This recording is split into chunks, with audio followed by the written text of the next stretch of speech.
So Dr. Labovitz, how do you recommend a music educator handle a minor disciplinary issue that takes place while you're on the podium? Sure.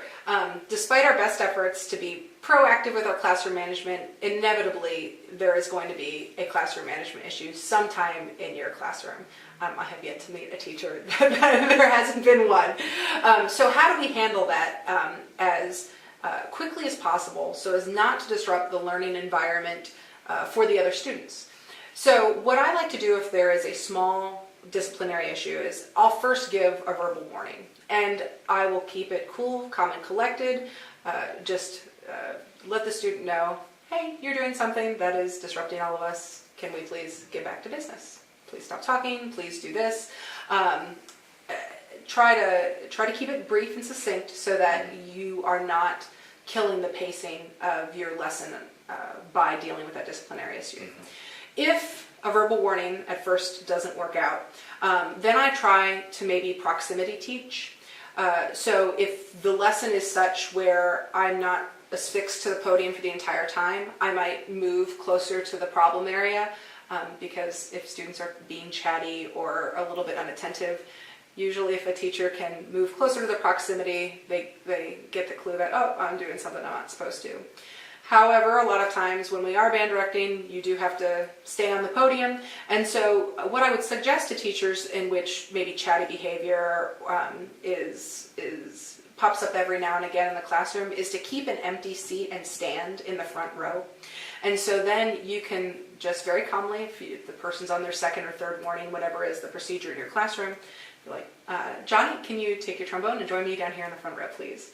And so Johnny keeps going. I would still then continue to conduct. Don't wait the entire class period. Don't have the entire class wait for Johnny to come down the front row. So go about your lesson and have them play from the front. If that's a built-in procedure in your classroom, you probably won't get any lip back. If a student does give you lip back for that move, now they're being insubordinate and now it's a bigger issue. If you have a glass office where the student is still visible, you might tell them to put their instrument up and go into the office. If you have an assistant or are the assistant, perhaps then you can escort that person away from the learning environment. Whatever you do, it has to fit the situation. I can't tell you that this is exactly how you handle every situation, but read the room, read the situation, read the student, and act accordingly and within your character. Mm-hmm. It does no good to blow up or to lose your temper, because that will create more problems in the end. So stay cool, act swiftly, and whatever you're doing, be firm, fair, and consistent. Mm-hmm. If Susie is talking, even if Susie has never been an issue before, mm-hmm. you need to give Susie a verbal warning too.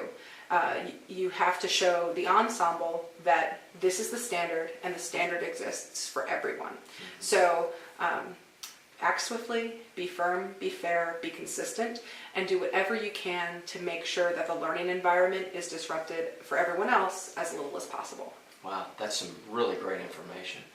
So just to clarify a point here that you're making, what I'm hearing you say is that very rarely do you ever let a situation, no matter how minor, persist throughout the class and think, I'll just address it individually with that person or after class. It sounds like you would take a much more just, hey, let's address this right now at this particular moment as it occurs. Yes, I feel very strongly that whatever the standard you set in your classroom, you need to be consistent in setting that standard. So if a student is talking and I say, please stop talking, and then they persist, they continue to talk, I don't want to let everyone else think that it's okay that student continue to talk, because then that means it's okay for everyone to continue to talk. I have a very clear standard from what I expect from my students and my band, and I make sure that everyone is in line, and that when there is an issue that they know, well, this, if X, then Y. It isn't a surprise. Johnny won't be surprised that he's getting moved to the front row if he talks more than once during the course of the rehearsal. Perfect. Well, thanks so much. That's great information.